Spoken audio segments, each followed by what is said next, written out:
ನಾನಿವತ್ತು ಕರ್ನಾಟಕದ ಸುಪ್ರಸಿದ್ಧವಾದ ಬನ್ನೇರುಘಟ್ಟ ನ್ಯಾಷನಲ್ ಪಾರ್ಕ್ನ ವೈವಿಧ್ಯಮಯ ಹಾಗೂ ವಿವಿಧ ಬಗೆಯ ಪ್ರಾಣಿಗಳ ಬಗ್ಗೆ ಈ ವಿಡಿಯೋ ಮುಖಾಂತರ ತೋರಿಸ್ತೀನಿ. ಕೇವಲ ಇದು ಬೆಂಗಳೂರಿಂದ 35 ಕಿಲೋಮೀಟರ್ ದೂರ ಇದೆ. ಮನೆಯಲ್ಲಿ ಚಿಕ್ಕ ಮಕ್ಕಳಿಗೆ ತೋರಿಸಲೇಬೇಕಾದ ಸ್ಥಳ ಇದು. ಇಲ್ಲಿ ನಿಮಗೆ ಎಂಟ್ರಿ ಆಗ್ತಿದ್ದಂಗೆ ಬನ್ನೇರುಘಟ್ಟ ಜೈವಿಕ ಉದ್ಯಾನವನ ಬೆಂಗಳೂರು ಎಂಬ ದೊಡ್ಡ ಬೋರ್ಡ್ ಕಾಣಿಸುತ್ತೆ. ಇಲ್ಲಿ ನೀವು ಟಿಕೆಟ್ ತಗೊಳೋದಕ್ಕೆ ಕ್ಯೂನಲ್ಲಾದ್ರೂ ನಿಂತ್ಕೋಬಹುದು, ಇಲ್ಲ ಅಲ್ಲಿ ಮಿಷಿನ್ ಇರುತ್ತೆ, ಆ ಮಿಷಿನ್ ಅಲ್ಲಾದ್ರೂ ಟಿಕೆಟ್ ರೈಸ್ ಮಾಡ್ಬೋದು. ಇಲ್ಲಿ ಟಿಕೆಟ್ ಒಬ್ರಿಗೆ ಬಂದು 400 ಇರುತ್ತೆ. ಇದರಲ್ಲಿ safari plus zoo entry include ಆಗಿರುತ್ತೆ.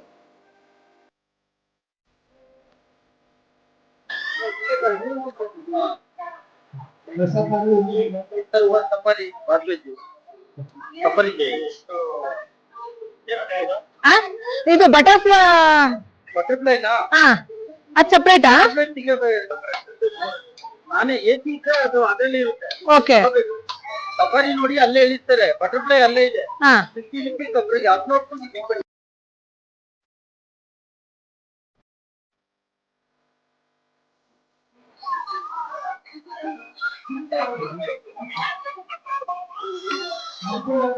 ನಿಮಗೆ ಎಂಟ್ರಿ ಆಗ್ತಿದ್ದಂಗೆ ದೊಡ್ಡ ಕ್ಯೂ ಕಾಣಿಸುತ್ತೆ. ಇವರೆಲ್ಲ ಹೋಗ್ತಾರೆ ಬಂದು ಸಫಾರಿಗೆ. ಸಫಾರಿ ಹೋಗೋದಕ್ಕೆ ನಿಮ್ಗೆ ಅಲ್ಲಿ ವೆಹಿಕಲ್ ವ್ಯವಸ್ಥೆನೂ ಸಿಗುತ್ತೆ. ನೀವೇನಾದ್ರೂ ಇಲ್ಲಿಗೆ ಸ್ಯಾಟರ್ಡೆ ಸಂಡೇ ಬಂದ್ರೆ ಕ್ಯೂನಲ್ಲಿ ಮಿನಿಮಮ್ ಅಂದ್ರೂ 1 ಅವರ್ ಕಾಯ್ಲೇಬೇಕಾಗತ್ತೆ ಸಫಾರಿ ನೋಡ್ಲಿಕ್ಕೆ. ಇಲ್ಲಿ ಮಂಗಳವಾರ ರಜಾ ದಿನ ಆಗಿರುತ್ತೆ. ಸಾಟರ್ಡೆ ಸಂಡೇ ಒಂದ್ ರೇಟ್ ಇರುತ್ತೆ. ಇನ್ನ ಮಂಡೇ, ವೆಡ್ನೆಸ್ಡೇ, ಥರ್ಸ್ಡೇ, ಫ್ರೈಡೇ ಒಂದ್ ರೇಟ್ ಇರುತ್ತೆ. ಸಾಟರ್ಡೆ ಸಂಡೇ ಮಾತ್ರ ಫುಲ್ ರಶ್ ಇರುತ್ತೆ. ಇಲ್ಲಿಂದ ಇವಾಗ ಸಫಾರಿ ಜರ್ನಿ ಶುರುವಾಗುತ್ತೆ. ಈ ಉದ್ಯಾನವನವು ಸುಮಾರು 25,000 ಎಕರೆ ಪ್ರದೇಶದ ವಿಸ್ತಾರವನ್ನ ಹೊಂದಿದೆ. ಈ ಮೀಸಲು ಪ್ರದೇಶ ಇಲ್ಲಿ ಹುಲಿ, ಸಿಂಹ, ಆನೆ, ಚಿರತೆ, ಜಿಂಕೆ, ಕರಡಿಗಳನ್ನ ನಾವು ಈ ಸಫಾರಿಯಲ್ಲಿ ನೋಡ್ಬೋದು. ಈ ಸಫಾರಿ ಜರ್ನಿಯಲ್ಲಿ ನಾವು ಒಟ್ಟು 4 ಭಾಗಗಳಾಗಿ ವಿಂಗಡಿಸಿದ್ದಾರೆ. ಮೊದಲನೇ ಭಾಗದಲ್ಲಿ ಆನೆ ಅಂತಹ ಪ್ರಾಣಿಗಳನ್ನ ನಾವು ನೋಡ್ಬೋದು.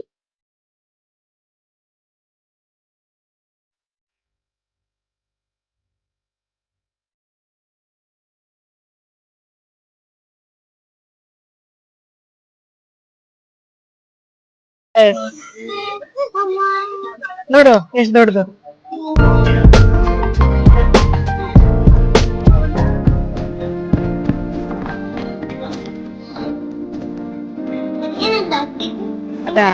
ಆಡ್ತಾ ಇದ್ದೇನು ಅಂತ ಎಲಿಫೆಂಟ್. ಅಲ್ಲಿಂದ ಮುಂದೆ ಇನ್ನೊಂದ್ 2-3 ಬರ್ತವೆ ನೋಡು. ಮುಂದೆ ಇಲ್ಲಿ ನೋಡಿಲಿ.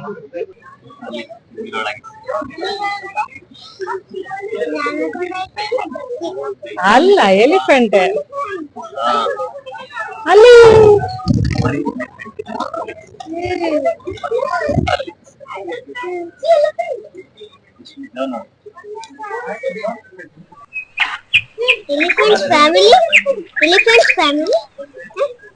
ಫ್ಯಾಮಿಲಿ ಪಾಪ ನೋಡಿ ಎಲ್ಲ ಇದ್ದಾರೆ.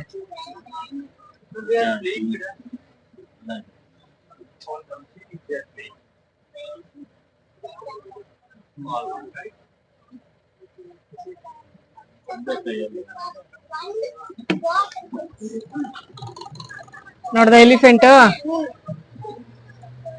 ನೋಡು ಇಲ್ಲೂ ಇದೆ. ಅಯ್ಯೋ ಮರಿ ನೋಡಿಲ್ಲ. ಅಯ್ಯ ಎರಡು ಜಗಳಾಡ್ತಿದೆ ಪಾಪ.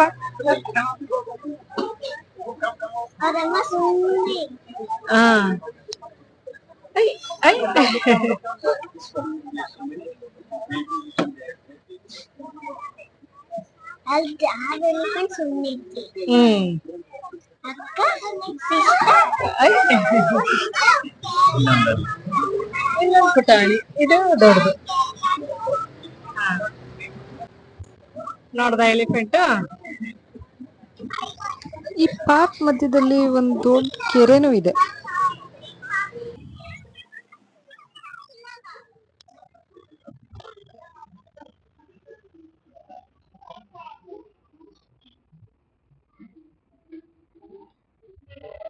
ಈ ಪಾರ್ಕಲ್ಲಿ ನನಗೆ ಇಷ್ಟ ಆಗಿದ್ದಂದ್ರೆ ಪ್ರಾಣಿಗಳು ಎಲ್ ಬೇಕಂದ್ರಲ್ಲಿ ಓಡಾಡ್ತವೆ, ಮನುಷ್ಯರುಗಳು ಬೋನಲ್ಲಿ ಇರ್ತಾರೆ. ನಾವು ಅವನ್ನ ನೋಡ್ಬೇಕು ಅಂದ್ರೆ ಬೋನಲ್ಲಿ ಇದ್ದೇ ನೋಡ್ಬೇಕಾಗತ್ತೆ. ನೆಕ್ಸ್ಟ್ ಈಗ ಆನೆ ನೋಡ್ಕೊಂಡ್ಮೇಲೆ 2ನೇ ಭಾಗಕ್ಕೆ ಹೋಗ್ತಾ ಇದೀವಿ. ಒಂದ್ ಭಾಗದಿಂದ ಇನ್ನೊಂದ್ ಭಾಗಕ್ಕೆ ಒಂದು ಗೇಟ್ ಮೂಲಕನೇ ಹಾದು ಹೋಗ್ಬೇಕಾಗತ್ತೆ. ಅದನ್ನ ತೆಗಿಯೋದಕ್ಕೆ ಸೆಕ್ಯೂರಿಟಿಗಳು ಇರ್ತಾರೆ, ಅಲ್ಲಿ ಕ್ಲೋಸ್ ಮಾಡೋದಕ್ಕೆ ಓಪನ್ ಮಾಡೋದಕ್ಕೆ ಇರ್ತಾರೆ. ಒಂದ್ ಭಾಗದಿಂದ ಇನ್ನೊಂದ್ ಭಾಗಕ್ಕೆ ಯಾವ್ದೇ ಪ್ರಾಣಿಗಳು ಹೋಗಲ್ಲ. ಈ ಸೆಕೆಂಡ್ ಭಾಗದಲ್ಲಿ ಜಿಂಕೆಗಳು, ಕರಡಿಗಳಂತಹ ಪ್ರಾಣಿಗಳನ್ನ ಇಲ್ಲಿ ನೋಡ್ಬೋದು. ಬಟ್ ಇದು ನಮ್ ರೈಟ್ ಸೈಡ್ ಇರೋದ್ರಿಂದ ಅಲ್ಲಿ ನಿಮ್ಗೆ ಸರಿಯಾಗಿ ತೋರ್ಸಕ್ ಆಗ್ಲಿಲ್ಲ ಅಷ್ಟೇನೆ ಜಿಂಕೆಗಳನ್ನ.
ನೆಕ್ಸ್ಟ್ ಹಂಗೆ ಮುಂದೆ ಬಂದ್ರೆ ಅಲ್ಲಿ ದೂರದಲ್ಲಿ 2 ಲೈನ್, ಒಂದ್ ಮಲಗಿತ್ತು, ಒಂದ್ ಎದ್ದಿತ್ತು.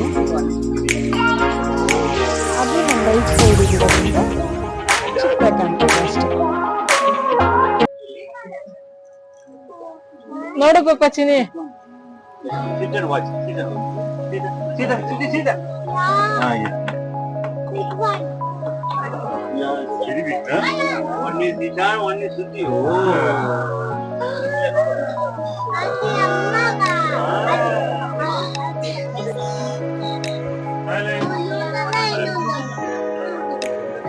ಇಲ್ಲೊಂದು ಎಲ್ಲ ಮಲ್ಗವೆ ಚಿನಿ, ಬಿಸಿಲು ಅಂತ.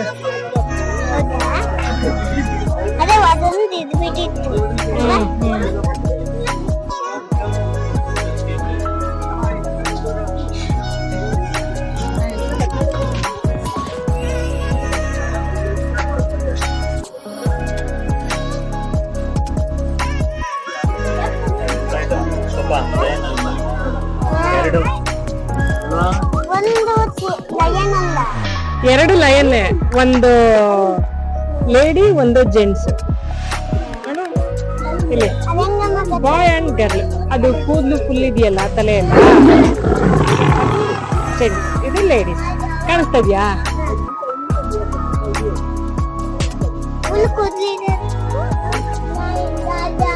ಬಾಯ್.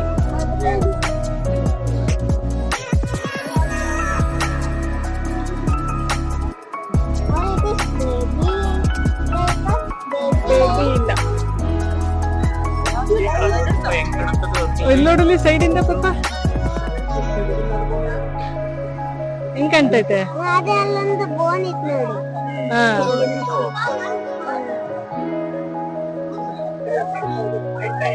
ಎಲ್ಲಿ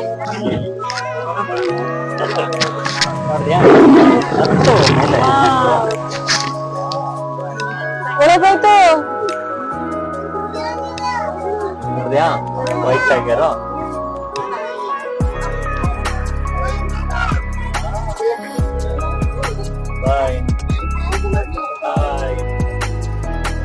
ಅವಕ್ಕೆಲ್ಲ ಆಲ್ರೆಡಿ ರೂಢಿ ಆಗ್ಬಿಟ್ಟಿದೆ ಅನ್ಸುತ್ತಲ್ಲ. ಸಾರಿ.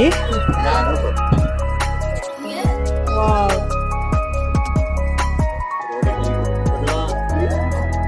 ಇಲ್ಲಿ ನೋಡಿ ಎಷ್ಟು ಚೆನ್ನಾಗಿ ಕಾಣ್ತದೆ.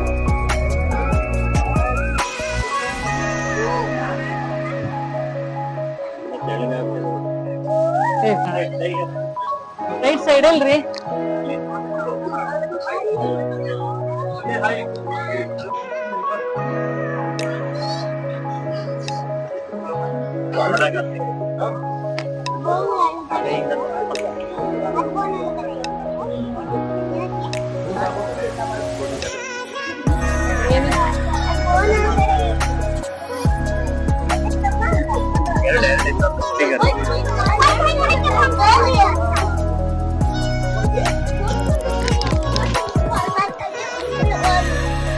ಇಲ್ಲ ಇಲ್ಲ